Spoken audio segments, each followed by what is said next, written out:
지금까지 우리는 로마서를 통해서 배워오면서 확실히 알게 된 것은 아담의 범죄 이후에 모든 사람은 죄와 사망의 노예가 되었다는 사실입니다. 한 사람의 범죄로 말미암아 우리가 죄가 들어왔고, 이 죄로 말미암아 모든 사람이 자기중심적이고 죄의 경향성을 가지게 되었고, 이 죄 때문에 모든 사람에게 사망이 왔고, 이 죄의 노예 상태에 살게 되었고, 그 죄의 노예 상태로 말미암아 모든 사람에게 죽음이 임하게 되었다라고 성경은 우리에게 말씀하고 있습니다. 그런데 오늘 로마서 본문, 우리가 읽었던 로마서 8장에 보면, 특히 로마서 8장 1절에 보면 사도 바울이 우리는 죄와 죽음의 노예 상태에서 이제 완전히 벗어났다라고 선언하고 있습니다. 로마서 8장 1절, 로마서 8장 1절을 한번 보겠습니다. 그러므로 이제 그리스도 예수 안에 있는 자에게는 결코 정죄함이 없나니, 그리스도 예수 안에 있는 자는 결코 정죄함이 없다. 우리가 완전히 노예의 상태에서 해방되었다라고 이야기합니다. 그러면 정죄함이 없다라는 말이 무슨 말일까요? 정죄함이 없다라는 것은 표면적으로 볼 때 예수 믿는 사람은 죄의 용서함을 받았고 믿음으로 의롭게 되었다라는 말씀이죠. 오늘 본문에서 결코 정죄함이 없다는 또 다른 의미는 뭐냐면, 우리가 변화된 신분에 대한 선언입니다. 우리에게는 결코 정죄함이 없고 우리는 변화되었습니다. 이것을 선언하고 있는 말씀입니다. 여러분, 우리가 예수님 믿기 전에는 죄에 대한 노예였습니다. 우리 안에 죄성이 있고 죄에 이끌려 살아가는 사람들이었습니다. 그것으로 인하여 우리가 결국 하나님 앞에 죽음에 처하게 된 겁니다. 그런데 이제는 이러한 노예 상태로부터 해방되어서 우리가 성령의 인도하심을 받게 되는 새로운 신분, 자유인이 되었다라는 것을 선언하고 있는 겁니다. 이제 우리는 죄 때문에 끌려다니고 죄에 대해서 이렇게 끌려다녀서 그 속에 사망과 죽음 속에 사는 존재가 아니라, 이제 성령으로 말미암아 우리 예수님의 보혈의 피로 죄 사함을 받고 우리가 새로운 사람이 되어서 이제 죄의 노예가 아니라 새로운 하나님의 아들이 되온 성령님의 뜻을 따라 살아가는 새롭게 변화된 자유인이 되었다라는 사실을 오늘 바울은 말씀을 통하여 강조하고 있는 겁니다. 우리는 오늘 이 말씀을 통하여 몇 가지 질문을 살펴봄으로써 오늘 본문에 주는, 우리에게 주는 메시지에 대해서 알아보기를 원합니다. 먼저 오늘 우리가 첫 번째 질문할 것은, 죄의 노예 신분에서 벗어나서 성령의 뜻을 따라서 살 수 있는 새롭게 변화된 신분이 과연 누구에게 주어졌는가? 우리가 새롭게 변화되었는데, 자유인이 되었는데, 이 자유인의 신분은 과연 누구에게 주어졌겠습니까? 그 답은 그리스도 예수 안에 있는 자에게 주어졌다라는 거예요. 그리스도 예수 안에 있는 자에게 새로운 신분이 주어지고 자유인이 되었다. 로마서 8장 1절에 우리가 본 바대로 그리스도 예수 안에 있는 자는 이제 결코 정죄함이 없다, 새로운 신분으로 변화되었다라고 하나님이 말씀이 우리에게 말씀하고 있는 겁니다. 그럼 여기서 예수 안에 있는 자들이란 단순히 예수를 믿는 사람을 뜻하는 게 아니에요. 예수 안에 있는 자들은 누구냐면 예수와 함께 죽고 예수와 함께 산 사람들을 말합니다. 예수님이 십자가에 못 박혀 죽을 때 나의 재성, 나의 자아도 예수님과 함께 죽었고 이제 예수님과 함께 부활했습니다. 그리고 내 안에 새로운 자아가 살아났습니다. 이렇게 우리는 죄의 노예 상태에서 벗어나서 주님과 함께 새로운 신분으로 변화되었다는 사실을 사도 바울이 선언하고 있다는 것을 여러분 믿으시기 바랍니다. 여러분, 우리는 더 이상 죄의 노예의 신분이 아닙니다. 성령 안에서 자유인이 되었다, 이 사실을 우리가 믿어야 한다는 겁니다. 그렇다면 우리가 죄의 노예의 신분이 아니라 자유인이 되었다라는 사실에 대한 근거, 두 번째 질문은 근거는 무엇일까요? 우리가 자유인이 되었다라는 사실, 거기에 대한 근거가 뭐냐? 로마서 8장 2절에 나오고 있습니다. 이는 그리스도 예수 안에 있는 생명의 성령의 법이 죄와 사망의 법에서 너를 해방하였습니다. 예수 안에 있는 생명의 성령의 법이 죄와 사망의 법에서 너를 해방시켰기 때문에 우리가 자유인이 되었다라는 겁니다. 여러분, 해방의 근거는 내주하는 성령께서 죄와 사망의 법에서 우리를 해방시켜 주었다. 성령이 우리 안에서 변화시켰다, 이 말씀을 하고 있는 거예요. 그러면 이어지는 세 번째 질문은, 성령님이 내 안에서 내주하시는, 내 안에서 계시는데 내주하는 목적은 무엇인가? 성령이 내 안에, 예수 믿을 때, 고백할 때 예수님이 내 안에 들어오시는데 들어오셔서 하는 일은 무엇이죠? 그 로마서 8장 4절에 나옵니다. 육신을 따르지 않고 그 영을 따라 행하는 우리에게 율법의 요구가 이루어지게 하려 하심이라. 육신을 따르지 않고 영을 따라 행하는 우리에게, 성령을 따라 행하는 우리에게 율법의 요구가 이루어지게 하기 위해서다. 여러분, 율법의 요구가 뭐예요? 하나님이 원래 이스라엘 백성에게 율법을 주실 때 그 목적이 뭐였습니까? 죄를 깨닫고 하나님의 말씀대로 살아가지 못하도록 주었을까요? 그렇지 않습니다. 십계명을 주고 율법을 주고 레위기 제사법을 준 것은 그 이스라엘 백성, 하나님의 백성의 거룩함을 위해서입니다. 거룩함. 원래 율법을 주신 목적은 그 율법을 통하여 하나님을 알아가고 하나님을 잘 사귀어서 하나님의 거룩함에 이르는 수단과 방법으로, 그 목적으로 하나님께서 율법을 이스라엘 백성에게 주었습니다. 그런데 율법은 우리를 거룩하기를 요구하지만, 그러나 우리가 그 율법을 우리의 힘으로 도저히 지킬 수 없는 거예요. 율법을 우리의 힘과 우리의 능력으로 지키다 보면 다 지키지 못하고 실패합니다. 넘어지게 됩니다. 왜냐하면 우리 안에 재성이 있기 때문입니다. 하나님의 말씀대로 살지 않도록 하는 나의 육신의 소욕, 나의 욕망과 욕구가 하나님의 말씀을 파괴하고 율법을 제대로 지키지 못하도록 합니다. 그걸 우리에게 적용하면 우리의 힘으로 이웃을 사랑할 수 없고, 나에게 어떤 안 좋은 말을 한 사람에 용서할 수도 없고, 내가 나의 힘으로 하나님의 말씀대로 제대로 살아갈 수도 없는 그런 존재, 하나님의 말씀에, 하나님의 뜻대로 살아가려고 하다 보면 그것이 나에게 굉장히 제약이 되고 힘이 되고, 그래서 내가 그 말씀대로 살아가지 못할 때 도리어 해방감이 내게 오는 것이 아니라 죄의식이 내게 들어오는 거예요. 항상 우리가 정죄함을 그래서 받습니다. 내가 하나님 앞에 뭔가를 하고 거룩하게 살아야 되는데, 말씀은 그렇는데 나의 실상, 나의 모습이 죄악 가운데, 육신의 소욕 가운데 살아가기 때문에 정죄함이 있고 마음의 부담감이 점점 늘어나게 되는 거죠. 그런데 여러분 보십시오. 이제 성령 하나님이 내 속에 계심으로써 나의 욕심, 육신의 소욕, 나의 욕심은 십자가에 못 박았다고 말씀하고 있습니다. 내 마음대로 살아가고 내 뜻대로 살아가고 내가 하고 싶은 내 성질대로 부리면서 살아가고자 하는 나는 예수와 함께 죽었다고 선언하는 거예요. 그럼 이제 누가 살았냐? 내 안에 성령님께서, 성령 하나님을 따르고자 하는 새로운 자아가 살아난 거예요. 예수와 함께 죽고 예수와 함께 산 사람은 하나님의 성령이 내 안에서 움직이시고 새롭게 하나님의 뜻대로 살아가려고 하는 새로운 자아가 살아났기 때문에 이제부터는 우리가 신앙생활이 억지로 하는 게 아니에요. 의무감으로 하는 게 아니에요. 무엇으로 하냐? 성령이 주시는 힘으로 하는 거예요. 하나님의 사랑 때문에 하는 거예요. 이제는 자발적으로 차원에서 하나님이 받은 바 은혜가 감사하고 하나님의 사랑이 감사하고 성령께서 내 안에서 하나님의 사랑을 도와주시기 때문에 막 눈물도 나고, 그러니까 은혜 마음이 막 뜨거워지고 그 은혜에 감사해서 내가 하나님께 뭘 순종해야 되겠지 하면서 하나님 앞에 순종해 나갈 때 우리는 거룩함을 이루어 나갈 수 있는 거예요. 이제는 자발적으로 우리가 하나님의 말씀, 전에는 이 말씀이 나의 구속이 되었는데, 나를 묶는 것이 되었는데, 이제 그것이 아니라 내가 이걸 말씀을 지키든 지키지 않든 나에게는 자유함이 있는 거예요. 하나님, 부족한 나를 용서해 주세요. 하나님의 은혜를 얻고 또 하나님 은혜 가운데 자유함 속에서 하나님의 뜻 가운데 우리는 거룩한 삶을 살아갈 수 있고 성령을 쫓아서 살아갈 수 있는 거예요. 여러분, 우리가 거룩한 삶을 산다는 것이 구체적으로 무엇일까요? 그것은 예수님 닮아가는 거예요.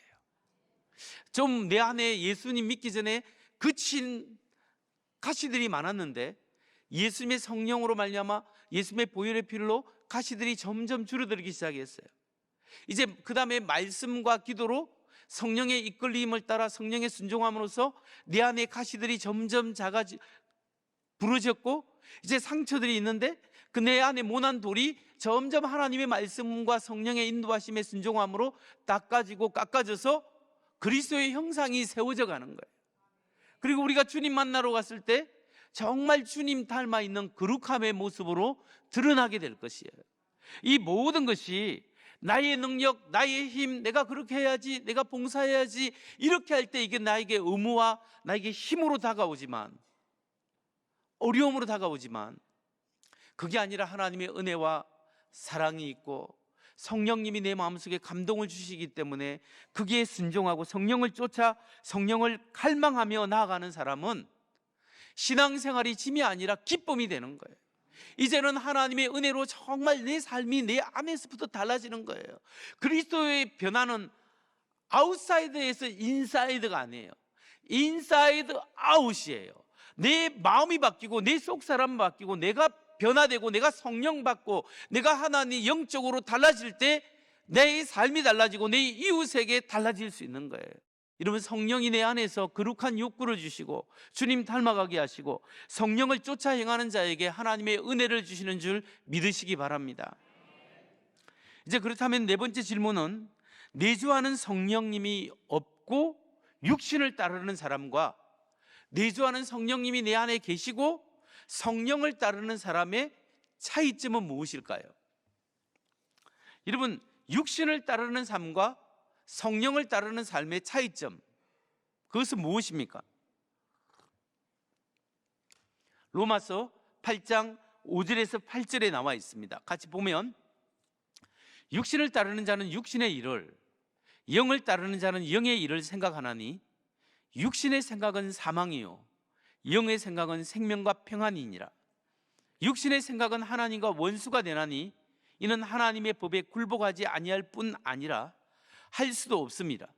육신에 있는 자들은 하나님을 기쁘시게 할 수 없느니라. 이 말씀에 보면 육신을 따르는 자와 영을 따르는 자가 다르다고 이야기합니다. 여기서 육신이 무엇일까요? 육신을 따르는 자, 육신은 이 같은 몸을 말하는 게 아니에요. 여기서 말하는 플래시라는 것은 죄의 경향성, 죄로 말미암아 타락된 자기 중심적 인간성을 말합니다. 죄성, 죄의 경향성을 말하고 하나님과 전혀 상관없는 죄의 경향성을 따르는 것, 그게 바로 육신이에요. 그래서 이런 육신, 하나님과 상관없이 자기의 마음대로 살아가려고 하는 그 마음이 결국 그 삶이 죽음이요 하나님과 원수가 되고 하나님을 기쁘시게 할 수 없다라는 사실이에요. 반대로 영을 따르는 자, 뭐냐, 성령 하나님을 따르는 사람은 성령의 인도하심을 받고 그 결과가 생명과 평안이에요. 주님이 주시는 생명, 영생을 얻고 평안하고 은혜가 그 안에 기쁨과 감사가 넘치는 거죠. 이 말씀에서 사도 바울의 요지, 핵심이 뭘까요? 예수 믿는 사람과 믿지 않는 사람은 근본적으로 다른 사고방식을 가지고 있다. 근본적으로 다른 사고방식이 있기 때문에 근본적으로 다른 삶의 방식으로 살게 된다는 거예요. 여러분, 우리의 생각을 어디에 두고 사는가? 여러분, 우리의 마음을 어디에 두고 사는가? 내가 무엇을 가장 귀중히 여기고 무엇에 사로잡혀 살아가고 있는가? 이런 점들이 예수 믿는 사람과 믿지 않는 사람의 차이가 난다는 거예요. 자신의 모든 생각과 마음의 관심이 자기 자신에게 있고 자기가 하고 싶은 욕망, 자기 꿈에 있는 것과 그게 있는가? 아니면 하나님의 일과 성령이 주시는 마음과 하나님의 나라에 관심이 있는가? 어느 것에 마음을 두는가에 따라 우리 영의 사람이냐 육신의 사람이냐 완전히 달라지는 거예요. 여러분이 가지고 있는 관심과 최고의 욕망과 욕구가 과연 무엇과 연결되어 있습니까?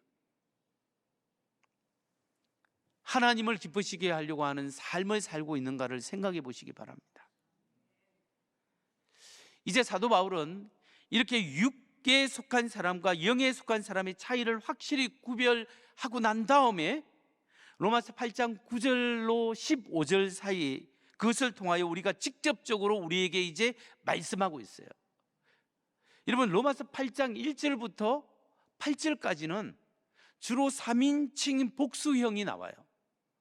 3인칭 복수형을 이야기하면 남의 말을 하듯이 하는 거예요. 그러니까 간접적으로 지금 표현하고 서술하고 있는 거예요. 그런데 로마서 8장 9절부터 그 이하는 2인칭 대명사를 사용하고 너희, 당신, 너희들은 이렇게 이야기하고 있는 거예요. 그래서 이 말씀을 통해서 8장 9절을 보면 이렇습니다. 만일 너희 속에 하나님의 영이 거하시면 너희가 육신에 있지 아니하고 영에 있나니, 여러분 속에 하나님의 영이 거하시면 여러분이 육신에 있지 아니하고 영에 있습니다. 지금 이야기를 하고 있는데요, 이것은 한글 성경으로 읽는 것보다 헬라어 본문이나 영어 성경을 보는 것이 훨씬 더 이해가 빠릅니다. 거기 보면 이런 표현, 이렇게 나온 표현이에요. 원문으로 보면 너희는 육신 안에 있지 않고 성령 안에 있다. 너희 속에 하나님이 영이 거하시는 것을 볼 때 그렇다. 무슨 말이냐면 바울이 말하는 것은 너희는 성령에 속한 사람입니다. 당신들은 성령에 속한 사람이고 육신에 속한 사람이 아니에요. 왜냐하면 여러분 안에 성령님이 계시지 않습니까? 성령님이 여러분에 계시기 때문에 여러분은 육에 속한 사람이 전혀 아니에요. 여러분은 하나님의 성령에 속한 사람인 줄 믿으시기 바랍니다. 이걸 이야기하는 거예요. 여러분, 사도 바울이 성령님이 너희 안에 거하시기 때문에 그 결과로 우리에게 어떤 선물과 동시에 의무가 주어졌다고 이야기합니다. 성령님이 우리 안에 거하시기 때문에 우리에게 선물과 해야 될 의무가 주어졌다. 그러면 다섯 번째 질문으로 성령의 내주로 인해 내 안에 주어진 선물과 의무는 무엇일까요? 먼저 선물부터 살펴보면 8장 10절 11절입니다. 또 그리스도께서 너희 안에 계시면 몸은 죄로 말미암아 죽은 것이나 영은 의로 말미암아 살아있는 것이니라.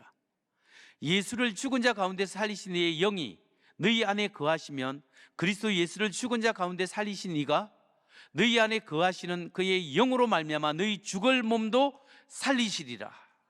아멘. 이 말씀에 의하면 육신은 죄 때문에 썩어져 죽지만 영은 살게 된다는 거예요. 우리 영혼은 생명을 가집니다. 그래서 우리가 하나님 앞에 영이 산다는 것이 축복이고 선물인데, 여기서 끝나는 것이 아니라 예수님이 실제로 육체가 죽고 부활했기 때문에 우리의 영이 살았기 때문에 결국 예수와 함께 죽고 예수와 부활한 사람은 우리의 죽을 몸도 신령한 몸으로 다시 살아난다는 거예요. 그러니까 우리가 영과 육체가 함께 살게 된다는 거예요.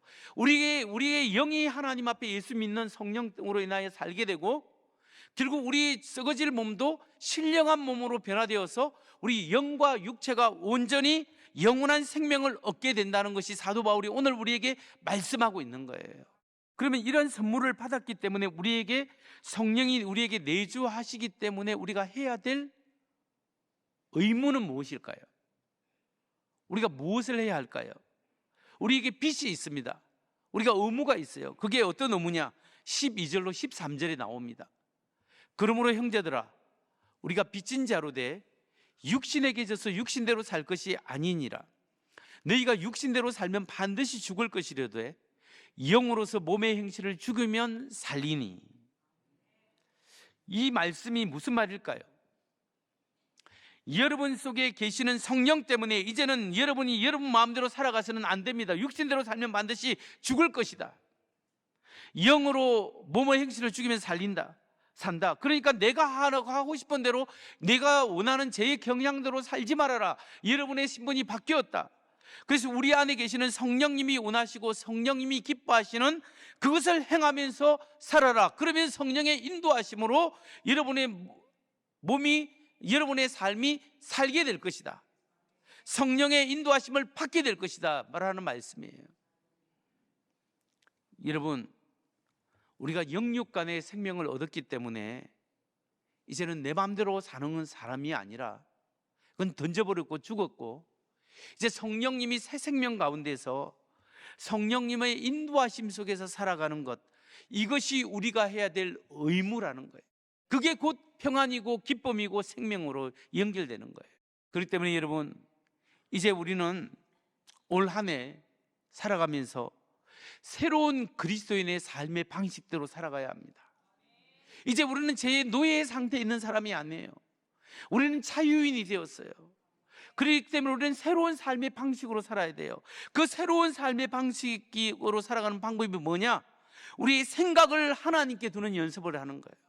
우리의 생각을 성령님께 두는 거예요. 뭐냐면 우리의 가장 중요한 프라이오리티, 우선순위를 하나님께 두는 연습을 해야 돼요. 그리고 우리가 그리고 하나님의 말씀에 초점을 맞추고 이 말씀에 순종하는 것. 성령께서 말씀을 통하여 내게 감동을 부으시고 은혜를 주시는 그 말씀, 그 감동에 순종하는 삶을 살아가는 것이 새로운 삶의 방식입니다. 전에는 내가 하고 싶은 대로, 내가 원하는 대로 나의 이익이 있고 편하고 내가 원하는 방식대로 살았다면 이제는 그건 옛 노예 사람이고, 이제는 하나님의 사람으로 내 욕심에 초점을 맞추지 않고 하나님이 기뻐하시는 일에 초점을 맞추는 거예요. 내 생각을 하나님의 생각에 두고 하나님의 말씀에 순종하면서 성령에 이끌리는 삶을 살아가는 것이 새로운 삶의 방식입니다. 그렇게 살아가는 우리 모두 되시기를 주의 이름으로 축원합니다. 여러분, 이렇게 살아가면 우리에게 어떤 혜택이 주어질까요? 그래서 6번째 질문, 이와 같이 매 순간 육신의 소욕을 포기하고 성령께서 기뻐하는 일을 선택하고 순종할 때 나와 하나님 사이에 어떤 변화가 있는가? 하나님이 그게 은혜를 부어주세요. 어떤 은혜, 어떤 변화가 있을까요? 아버지와 자녀와의 관계가 더욱 깊어지는 거예요. 아버지와 자녀의 관계가 더욱 깊어지고 하나님과 내가 더욱 친밀한 관계가 이루어지는 거예요. 로마서 8장 14절 16절 마지막 부분 보면, 무릇 하나님의 영으로 인도함을 받는 사람은 곧 하나님의 아들이라. 너희는 다시 무수하는 종의 영을 받지 아니하고 양자의 영을 받았으므로 우리가 아빠 아버지라 부르짖느니라. 성령이 친히 우리의 영과 더불어 우리가 하나님의 자녀인 것을 정언하시나니, 우리가 하나님을 향하여 아빠 하나님이라고 부를 수 있다. 갈라디아서 4장 6절에도 마찬가지로 나오는데요, 너희가 같이 한번 읽겠습니다. 시작. 너희가 아들이므로 하나님이 그 아들의 영을 우리 마음 가운데 보내사 아빠 아버지라 부르게 하셨느니라. 아멘. 성령의 제약의 노예 상태에 벗어나서 성령의 인도함을 받는 자유인 하나님의 자녀는 하나님을 향하여 아빠 아버지라고 부를 수 있는 거예요.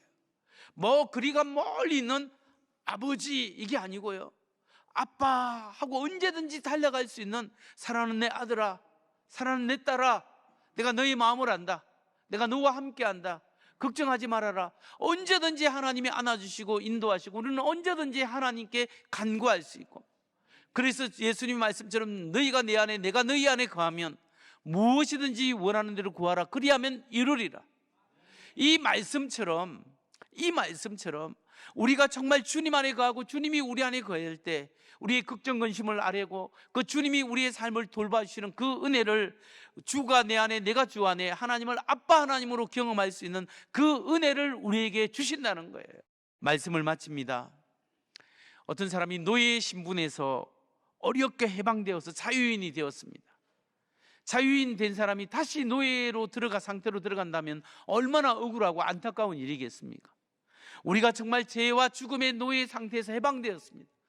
우리의 힘이 아니라 예수님의 십자가의 공로 때문에, 내가 죽어야 될 자리에 예수님이 죄를 대신 짊어지시고 죽으셨어요. 예수님의 십자가의 은혜로 우리를 살려주셨습니다.